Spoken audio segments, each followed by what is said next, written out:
Hello ladies and gentlemen, I'm Brandon Wynn and this is Critical Failure.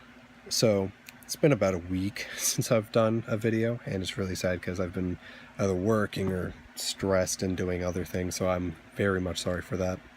I'm going to try and go back to my regular schedule of at least once every 2 days, sorry. I know I'm going to be being able to do a lot more videos with Ed here soon, at least what I'm hoping. So let's hope to be looking forward to that. But this is going to continue our Viking gods. Sorry, I blanked. I literally tried recording this once before and I immediately blanked. But this is on the god Freyr, the Vanir god.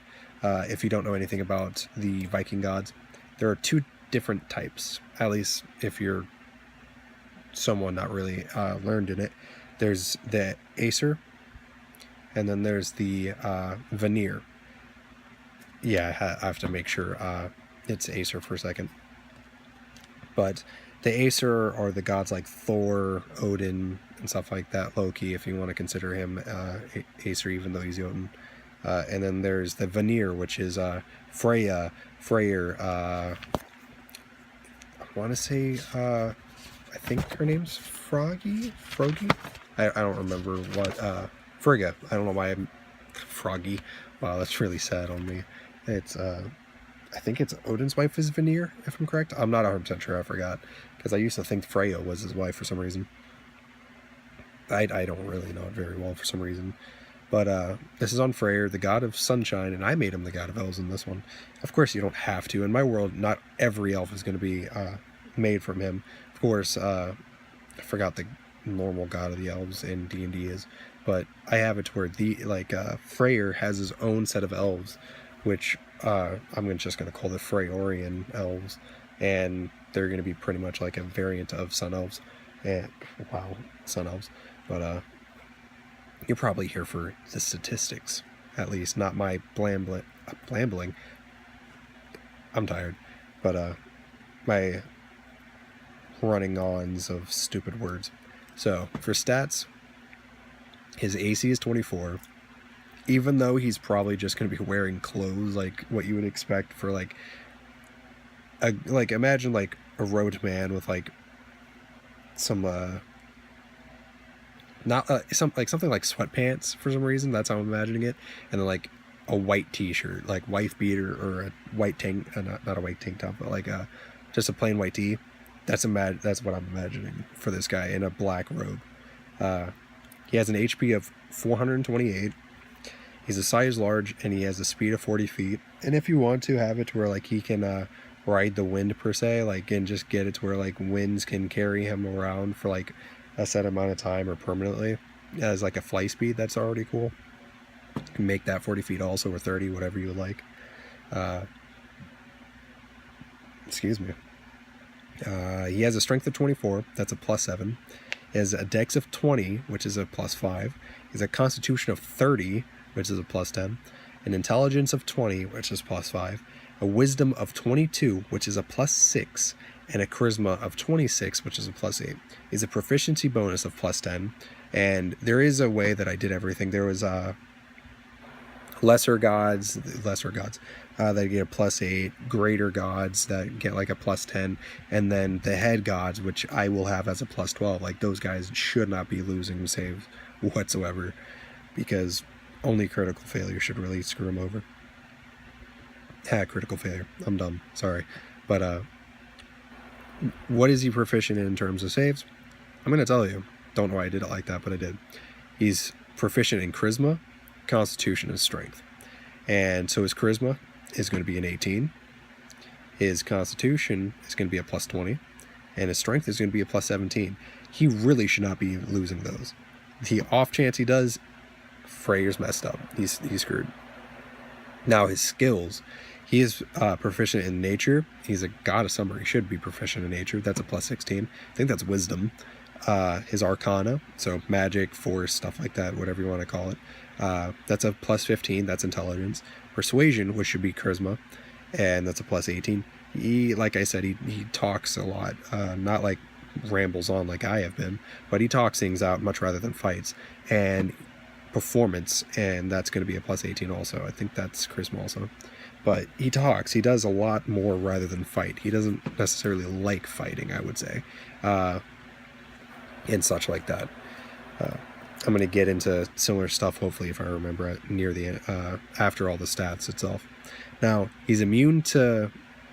Actually, I'm going to go into resistances first before I get immunities. So he's resistant to fire. If I am correct, and remembering Viking mythology correctly, Freyr is going to get killed by Surtur, if I am correct. Now, if I'm wrong, you can correct me as much as you like. So I gave him the resistance to fire. He's resistant to necrotic, cold, and force. Those are just resistances, not immunity. Now, his immunities are poison, piercing, slashing, and bludgeoning of non-magical weapons, silver, thunder, and radiant. And then he has condition immunity against slowed, deafened, and poison. So he can't be poisoned, like whatsoever. He can't be deafened, and he can't be slowed. So he's always going to be able... he can at least become blind. Sorry. I was about to say he's always going to be able to hear. But his senses are true sight up to 120 feet. And I'm going to explain something about the differences later on for some of the gods and why.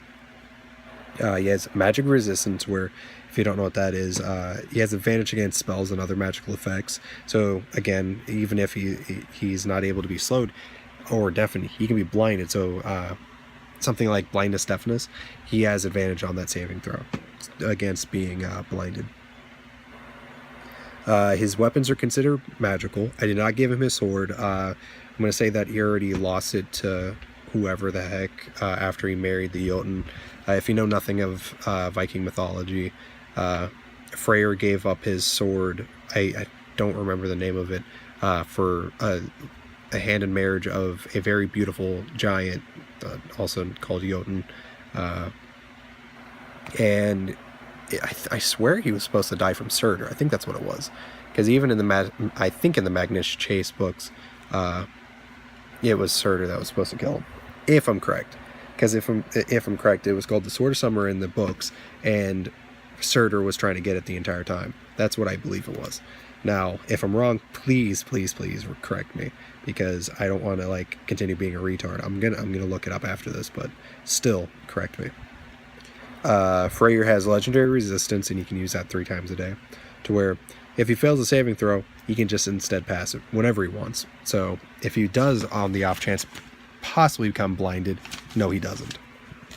And if you're wondering why I did that, I had to turn my page. I gave him the ability, something called Summer's Breeze.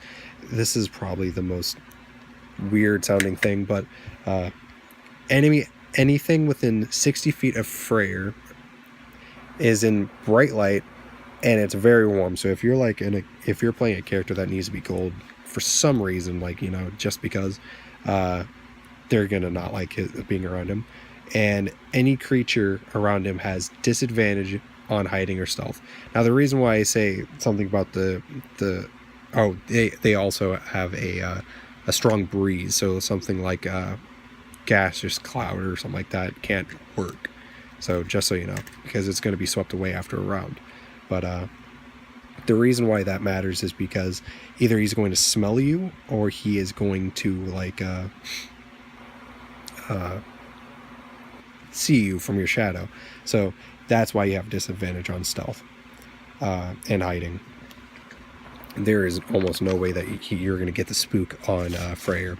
He's going to know you're there.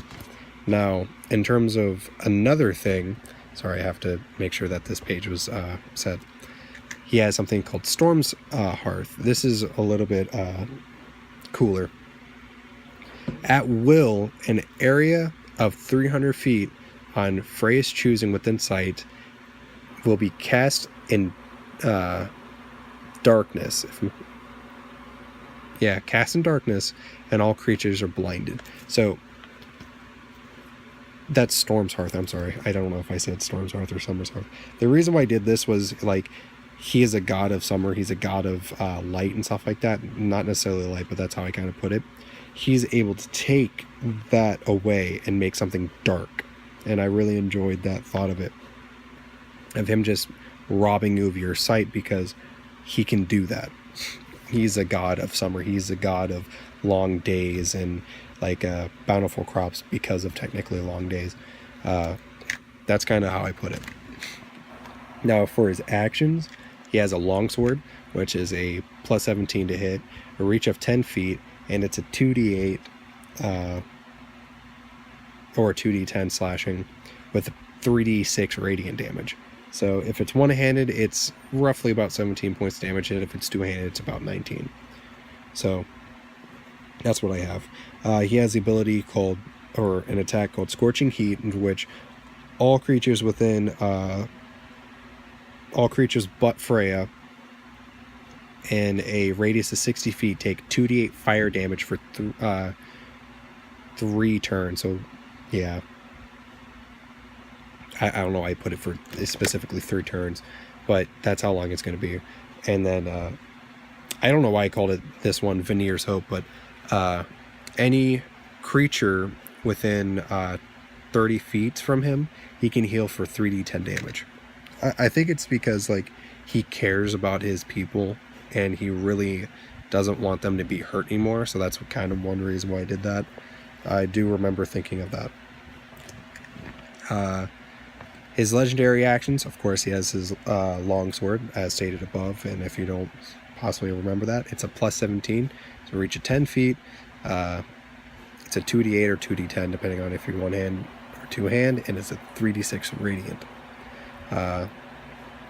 Gave him another ability called For Love, just to like shout out the mythology behind it.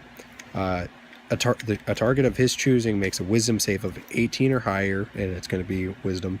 If failed, the target takes full damage of any one of its allies being damaged for that character as a reaction. So it's essentially he chooses an enemy of his, and the next attack against that one of his fellow allies is going to be taken. So say your character was about to attack, like say an Ihuriar, I can't say that very well, and like Freyr didn't like that, he could literally just make your friend just real quick take that damage instead, just all because he made him do it. So that's really nope, there's another one. I call this one Heat of Battle. I just realized that it was over here because I kind of did this awkward. But any enemy that ends their turn within 30 feet of Freyr must make a con save of DC 20 or take 1 point of exhaustion. I was very confused with that. And this does stack. The reason for this is because like he does not make it comfortable. Like he's a god of heat and summer and stuff like that. Like when I think of summer, I think of a lot of different things. So that's one thing. He is able to make everything around him unbearable for anything but him. So what I think is anyone within 30 feet, besides his summoned Ihuriar and like other creatures that can't be exhausted, he can make them exhausted. And this does not exhaust Freyr whatsoever. Just so some DMs, if they magically find this, if they wanted to use these stats, they and your players were to like try to like be like, oh, he gets it. No, he does not get it. Now, for a synopsis, or I think I'm using the word correctly, Freyr is a very tall, blonde-haired, very long blonde hair, muscular god. Brings bountiful summers and amazing weather usually, and he's always in leisure wear. So again, like something like you would imagine a very, very comfortable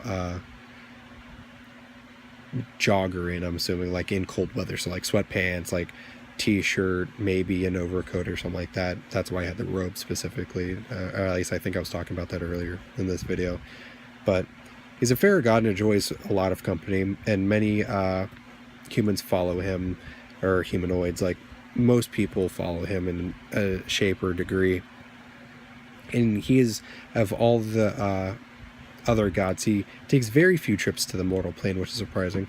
But if he does, many humanoids can automatically tell, because crops grow brighter and the summers are, they're hotter, but they're more beautiful, and like there's a lot of fair winds that are cool winds, and it's very majestic and stuff like that, to where it's not necessarily bad, but it's there's a notice.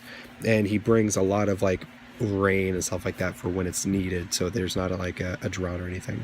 So that's how I would have him. Now, in terms of his personality and stuff like that, I would have it to where he tries to steer away from killing, but if the people he's fighting clearly do not stop fighting after nearly dying or possibly losing a member to death, he will absolutely slaughter them. Like, that's how I see it. He tries to avoid killing as much as he possibly can, but if your party, if you want to kill him, or the enemies that want to kill him, truly want to kill him, he will not hesitate anymore. Like, he values his life. And if you would like to kind of throw the Ragnarok thing away, like, you can easily do that, but I kind of have it to where he's destined to die by Surtur in the Ragnarok. So I would advise at least trying to stick with a little bit of the mythology, because that's what I'm trying to do a little bit. But yeah, and this is just kind of like a little understanding. When it comes to the senses of some gods, I have it to where they only have true sight for a lesser range than dark vision. For that is because they're mortal still. They're because the entire religion was based on like superhumans essentially, and they're still gods, but they're not immortal. They eat golden apples, if I'm correct, that get them to rejuvenate their youth and stuff like that. Now, that doesn't mean that they're going to be able to see you perfectly. That's how I have it. Some gods only have true sight up to 30, 60, or 90 feet, while their dark vision is 120 feet. I thought it'd be really cool to have some of them change to where they have true sight for a smaller distance, because they don't have that like extreme godlyhood, but they have dark vision to a specific degree, and I thought that'd be really cool. So, yeah. But that was Freyr, guys. And that took a lot out of me, surprisingly. But please like, subscribe, comment, and stuff like that. I have a couple more gods after this. I just finished Lofn, the goddess of illicit unions. I actually had to frickin' look that word up because I had to make sure. But I just finished hers. The next one's Loki, and I can't wait for Loki's. That's going to be great because I have a lot of stuff for Loki. And I know after I finish the Viking gods, I got the Greek gods. But I think my next video might be on demons. I'm not 100% sure. I might just continue doing the gods for now until I can actually get a break, because I'm working a lot tomorrow. I actually am going to work in less than 10 hours, and it's 10:32 right now in the morning, and I have to be at work at 12. And I think I'm doing one more video after this if I'm not just going to sleep. So yeah, I'm going to be stressed, but alas, I'm doing this on purpose. But yeah, if you guys would like to suggest any videos, please go ahead and do that. That'd be amazing. I know I might have the possibility to be doing YouTube videos a lot differently here in the future. I might be able to do the parody videos here soon, depending on what's happening. I might be able to get a computer in a laptop in one way, shape, or form. So I might be able to do the parody videos that I want to do, and that will be amazing. So that might bring some attention to my channel, or the channel. But if you guys really enjoy these, please give us a like, subscribe, and stuff like that. Go follow our Instagram page. It's critical.failure. There, I usually post often. I haven't really posted since the last time I actually put up a video, but I usually try and keep that up to date. I'm sorry again for like just being gone for so long. There's a lot of very horrible things happening to me right now. But yeah, thank you guys. Just absolutely amazing. I'm very enjoying actually being able to record again, so I might just do another video. So, see you guys.